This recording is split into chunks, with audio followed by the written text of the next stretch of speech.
Bienvenue sur TV5 Bonjour. Monde. Bonjour. François Hesbourg, d'abord, vous êtes géopolitologue. On peut dire impossible de résumer votre CV en quelques mots. Disons simplement qu'aujourd'hui, vous êtes notamment conseiller spécial de l'Institut d'études stratégiques de Londres et conseiller du président de la Fondation pour la recherche stratégique en France. Corentin Sellin, vous êtes historien, professeur en classe préparatoire aux grandes écoles et un grand spécialiste des États-Unis. Alors, une première question pour tous les deux. À quoi sert, elle sera très simple, à quoi sert un sommet comme le G7 aujourd'hui en 2019, François Hesbourg? La réponse courte et honnête, c'est ça dépend.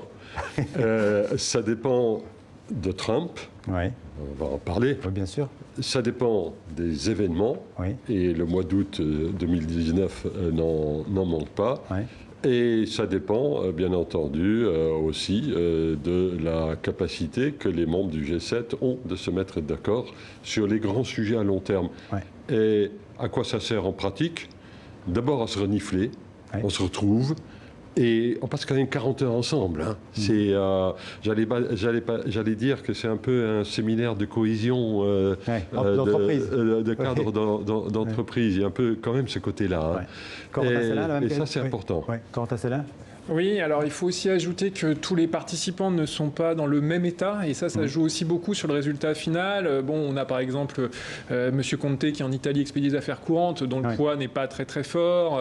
Justin Trudeau n'est pas au mieux non plus au Canada. Inversement, on a un Boris Johnson qui, en quelque sorte, pour qui c'est la présentation, c'est le premier grand sommet international. Donc il y a aussi ce jeu de rapport de force qui détermine énormément le résultat. Et là, de toute évidence, on est vraiment dans une sorte de dualité entre le G7 organisé, j'allais dire, et impulsé par le président Macron et le G7 de Donald Trump. C'est-à-dire qu'on a presque deux événements en un. Et alors, toute la question, c'est de savoir est-ce que ces deux événements se rencontreront pour avoir des effets concrets. Alors, il y a eu un événement surprise cet après-midi, c'est l'arrivée à Biarritz du ministre iranien des Affaires étrangères, Mohammad Javad Zarif. Il a débarqué, c'était pas prévu apparemment. Quelle est votre interprétation, François Hesbourg, de ce rebondissement diplomatique? Effectivement, c'est la surprise du chef. Et ça n'a visiblement pas été une surprise pour tout à fait tout le monde. Et le président Trump n'a pas explosé en apprenant officiellement la nouvelle. Donc il avait été prévenu. Il semblerait que les Français les prévenus. Et du côté français, bien entendu, on était forcément prévenus.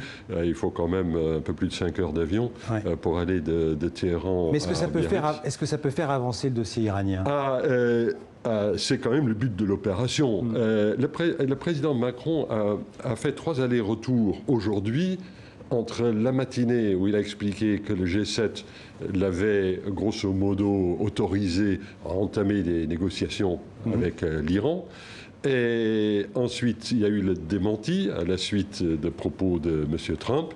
Et dans l'après-midi, le président de la République française a remis la question sur la table. Nous n'avons pas un mandat parce que le G7 ne donne pas de mandat. C'est vrai que le G7 ne donne pas de mandat. Ce n'est pas une organisation politique capable de faire ce genre de choses. Mais est-ce que la présence de Mohammad Zarif pourrait éventuellement infléchir les États-Unis et faire revenir les États-Unis à la table de ces négociations? Puisqu'il faut rappeler qu'ils ont quitté en fait l'accord de Exactement. Et il faut aussi rappeler qu'il y a moins d'un mois, donc au tout début, fin juillet, début août, le Trésor américain a sanctionné personnellement Javad Zarif pour être enfin, selon les États-Unis, avoir été un collaborateur du guide suprême iranien. Donc c'est un homme qui est sous sanction états-unienne. Il faut se rappeler qu'il est venu aux États-Unis en juillet, mais qu'il n'a pas été reçu à la Maison-Blanche, que la Maison-Blanche n'a pas souhaité discuter avec lui avant même de le sanctionner.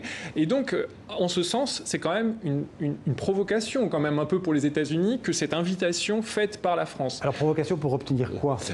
Alors, cette affaire, pour l'instant, n'est pas gérée par Trump. Non, c'est géré par Macron. Non, elle n'est pas gérée par Trump comme étant une provocation. D'accord. C'est pas comme ça, pour le moment, qu'elle a été reçue. Or, si le président américain avait considéré ceci comme une provocation, je pense qu'il aurait eu un tweet explosif dans les 3 minutes qui auraient suivi. Mais c'est plus que de la nouvelle. C'est plus que de la communication. Donc, c'est plus que de la communication. 2, ça ne se fait pas apparemment sans au moins un feu orange des États-Unis, peut-être un feu vert. Et après tout, ce que M. Trump cherche, c'est à faire le contraire de M. Obama. Lui, il est l'homme qui a pu parler au dictateur nord-coréen et faire un accord avec lui. Trump va être l'homme qui va obliger l'Iran à faire un autre accord que celui qui a été signé. Et aux conditions des États-Unis. Non, mais pas du tout. Le dictateur nord-coréen... Non, je parle de l'Iran. Ben oui, mais ce qui pose précédent, c'est l'affaire nord-coréenne. Kim Jong-un était censé dénucléariser la Corée du Nord, mais il n'en est pas du tout question. Ce qui était important pour Trump, c'était de pouvoir dire « j'ai fait ce qu'Obama n'a pas fait », d'avoir les photos, et les Iraniens s'interrogent, on le sait, hein, les Iraniens, parce qu'on les voit quand même à Paris pas mal. Hein. Mais un bilan diplomatique, c'est pas seulement des photos. À un moment donné, dans les années qui suivent, il faut arriver à des choses concrètes. Pour le président Trump, les photos sont apparemment extrêmement importantes. Le sommet de Singapour avec Kim Jong-un était très important. Il a quand même tweeté à plusieurs reprises qu'il serait heureux de rencontrer Rouhani, le président iranien. D'accord. Non, il ne faut pas sous-estimer le choc des photos. Hein. Oui, mais enfin, ça ne suffit pas à faire une diplomatie. Non, ça ne suffit pas, mais Trump n'est pas vraiment intéressé par le fait de fabriquer de la diplomatie. Ce n'est pas son objectif. Alors, justement, c'est aussi tout le problème, parce que depuis juin, il y a une contradiction chez Trump assez permanente, parce que après le G20, là, je parle pas du le dernier G20, il avait laissé entendre que si Emmanuel Macron voulait mener une médiation avec l'Iran pour essayer d'améliorer les choses, grand bien lui fasse qu'il le fasse. Et c'est ce qui avait amené en particulier, il faut s'en souvenir, en juillet, Emmanuel Macron avait envoyé son conseiller diplomatique Emmanuel Bonne en mission à Téhéran. Et à ce moment-là, Donald Trump, au moment même où Emmanuel Bonne entrait dans le bureau de Zarif à Téhéran, Trump faisait un tweet explosif où il disait « je vais faire des sanctions supplémentaires ». Donc ce qui avait fait un petit peu capoter la médiation française. Et donc toute la question qu'on se pose, c'est est-ce que là Trump a été mis devant le fait accompli? Est-ce que c'est quelque chose... Bon, il est mis devant le fait accompli. Pour l'heure, pour votre information, quand ça a été annoncé, il est retourné à son hôtel. Je vais poser la question autrement. Qu'est-ce que le ministre iranien des Affaires étrangères a gagné à venir à Biarritz? Pour montrer qu'il veut négocier, pour montrer qu'il est de bonne volonté et que l'Iran cherche depuis toujours à montrer qu'eux, ils sont en quelque sorte victimes du retrait unilatéral des États-Unis parce que eux, selon l'AIEA, respectaient scrupuleusement l'accord passé en 2015. Et le ministre des Affaires étrangères, qui est, avec tous les guillemets qu'il faut employer, un modéré, on va dire, à Téhéran, veut montrer qu'il est de bonne volonté et qu'il veut bien revenir et négocier. Macron joue les médiateurs entre les États-Unis et l'Iran? Macron joue les médiateurs entre les signataires encore présents de l'accord nucléaire. Là, pour le coup, les Chinois, les Russes, les Allemands, mais ils ne sont pas là au G7, les Chinois. Non. Je suis en train de vous dire que Macron ne représente dans cette affaire pas que lui-même.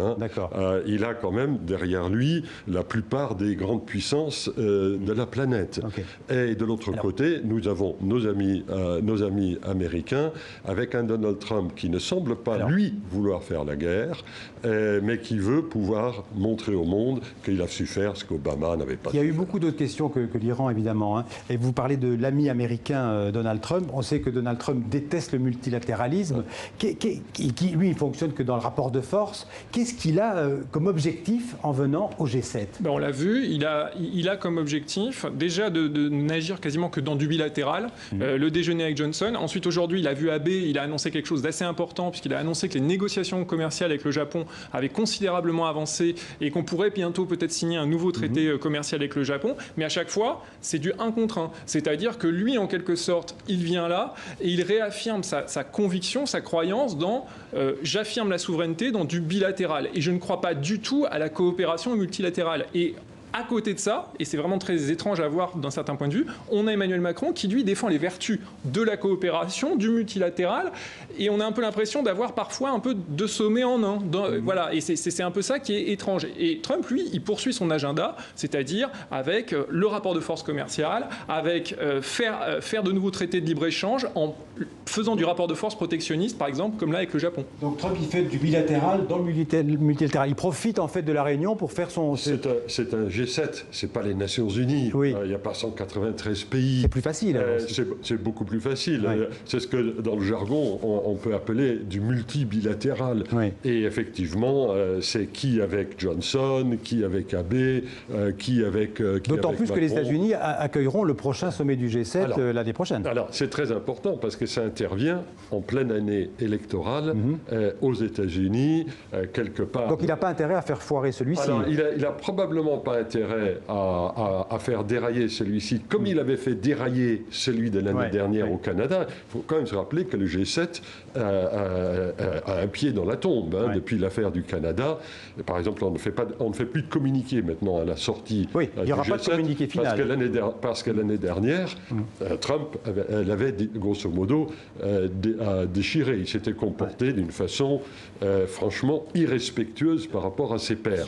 Là, visiblement, il prépare quand même la façon dont il pourrait jouer l'affaire l'année prochaine. Corentin Sellin, c'est important que les États-Unis accueillent le prochain sommet du G7. C'est pour ça qu'en fait, il essaye d'arrondir un peu les angles. Alors, je ne sais pas s'il arrondit les angles, mais il y a un enjeu qui est très fort parce que, et ça peut être un objet de dissension, puisque lui a répété que l'année prochaine aux États-Unis, il aimerait beaucoup inviter Vladimir Poutine comme invité au prochain G7. Il n'a cessé de le répéter. Et tous ses partenaires lui ont rappelé depuis hier qu'eux pensent que le fruit n'est pas mûr et que ce n'est pas le temps de ramener encore la Russie. Et donc, c'est encore un objet qui pourrait amener, d'ici la fin du G7 de Biarritz, un nouveau clash.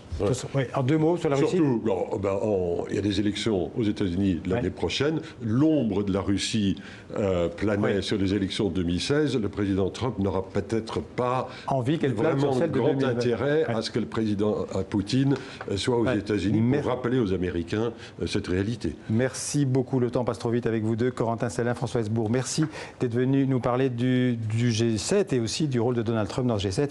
Aujourd'hui, dans 64 minutes, on va parler culture maintenant avec